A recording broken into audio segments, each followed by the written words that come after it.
A culpa pela pandemia de coronavírus no mundo tem nome e sobrenome. É do Partido Comunista Chinês. E se você ainda tem alguma dúvida a esse respeito, precisa chegar até o final desse vídeo. Não, a China não criou o novo coronavírus em laboratório. Esqueça as teorias da conspiração. O novo coronavírus é uma tragédia anunciada. E para entender exatamente como isso aconteceu, é preciso primeiro visualizar essa história em ordem cronológica, numa linha do tempo. De acordo com oficiais chineses, o primeiro caso de Covid-19, o nome científico da doença respiratória aguda causada pelo coronavírus da Síndrome Respiratória Aguda Grave 2, aconteceu no dia 17 de novembro de 2019. E o primeiro indivíduo a testar positivo para a doença apresentava sintomas no dia 8 de dezembro de 2019. A falta de condições sanitárias de um mercado de animais silvestres em Wuhan, prática comum num país que não oferece segurança alimentar, foi fundamental para o surto. Só depois do novo coronavírus dar as caras, tardiamente, o próprio governo chinês prometeu acabar com a prática. A contaminação era previsível. Um artigo publicado em 2007 por médicos de Hong Kong já alertava que havia reservatório de coronavírus em morcegos e que o hábito do sul da China de comer mamíferos exóticos era uma bomba relógio. Mas não se engane, essa bomba não se resume à vigilância sanitária. A China é uma ditadura sem liberdade de expressão, de imprensa, política e religiosa, com oposicionistas e ativistas de direitos humanos reiteradamente presos, torturados e condenados a campos de trabalho forçado. Nada disso é opinião, ideologia ou ponto de vista. Foi nesse país, governado pela maior ditadura do planeta, capaz de controlar mais de 1 bilhão e 300 milhões de pessoas, que o novo coronavírus se espalhou. E não dá para dizer que a experiência da China com doenças respiratórias é exemplo para o mundo.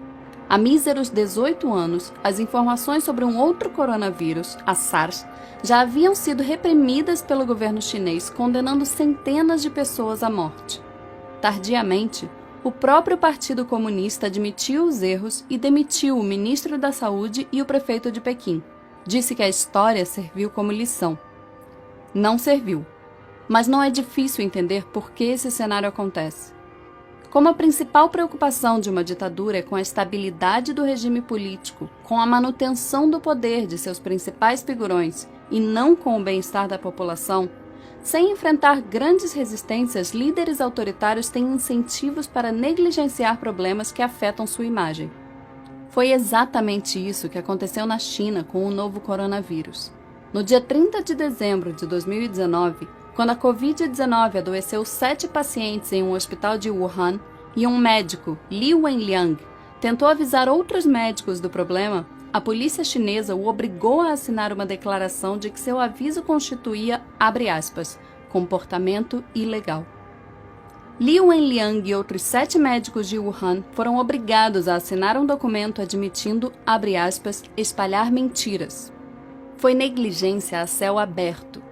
Entre o início de dezembro e meados de janeiro, o Partido Comunista Chinês minimizou o surto a um mero problema local, limitado a um pequeno número de clientes de um mercado de Wuhan, restrito a alguns poucos pacientes.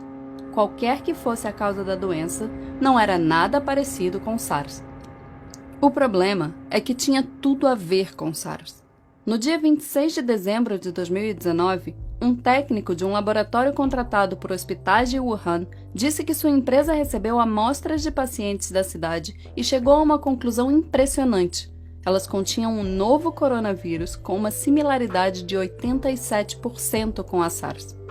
2 dias antes, uma amostra do novo coronavírus retirada de um paciente foi enviada a um laboratório para o sequenciamento do genoma.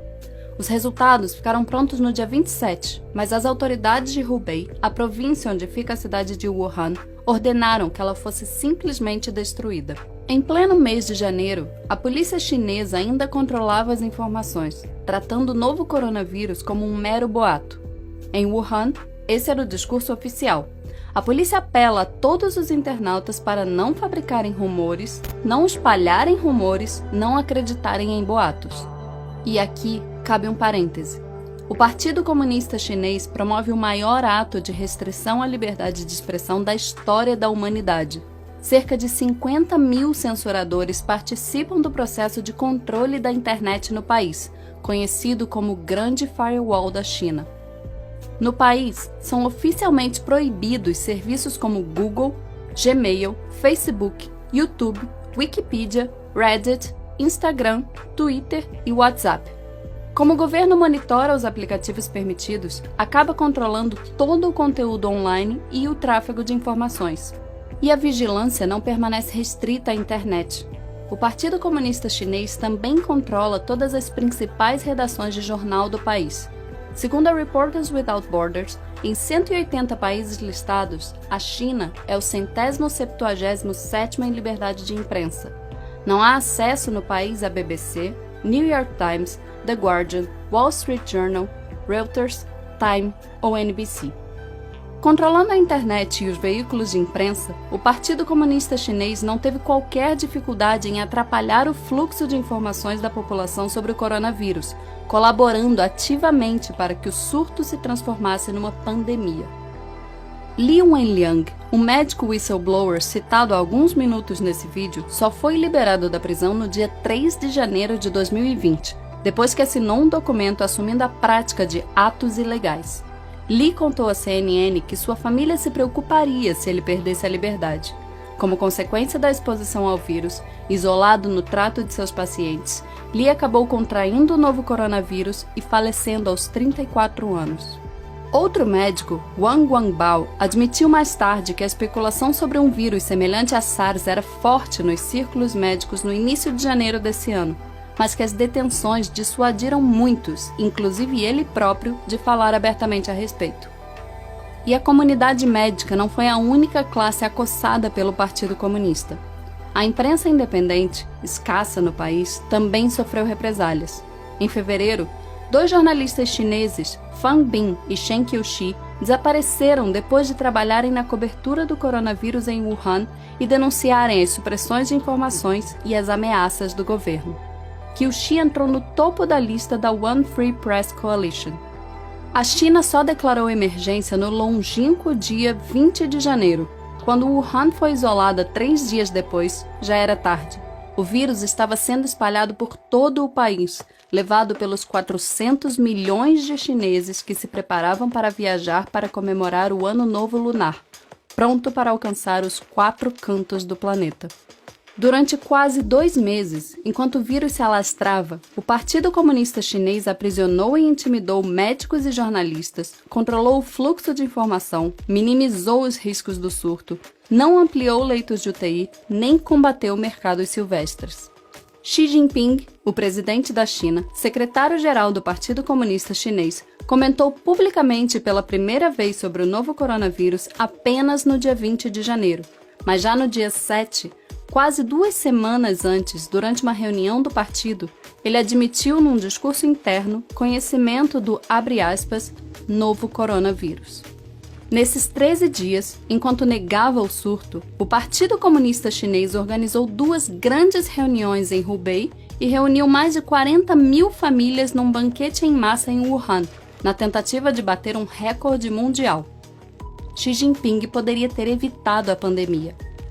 Apenas no dia 4 de fevereiro, assim como no episódio com a SARS em 2002, o Partido Comunista admitiu suas falhas, deficiências e dificuldades na resposta à epidemia e prometeu, abre aspas, melhorar nossas habilidades em lidar com tarefas urgentes e perigosas. Mas mesmo 2 meses depois do surto começar, depois da Organização Mundial de Saúde pedir repetidamente às autoridades chinesas dados sobre as condições clínicas dos médicos e enfermeiros de Wuhan, o governo chinês ainda tinha dificuldade em ser transparente com a comunidade internacional.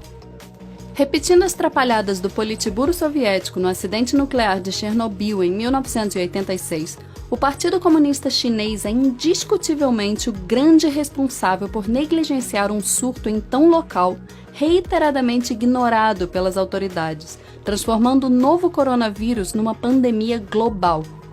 Reprisando os erros da SARS em 2002, a ditadura chinesa deixou o mundo novamente à mercê de seus caprichos, pagando por suas irresponsabilidades, sem nenhuma garantia de que tenha condições de combater exemplarmente novos surtos nos próximos anos, capazes de dizimar populações inteiras.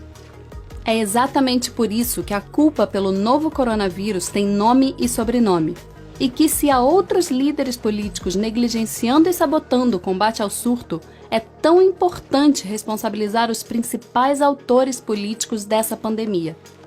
Ela nasceu no coração do Partido Comunista Chinês. Inúmeras pessoas inocentes morrerão nas próximas semanas graças à ineficiência de uma ditadura. Outras tantas podem sucumbir nas próximas décadas, repetindo os estragos gerados pela SARS e o novo coronavírus, caso a humanidade continue cruzando os braços com os descasos da maior ditadura do planeta. A história será implacável.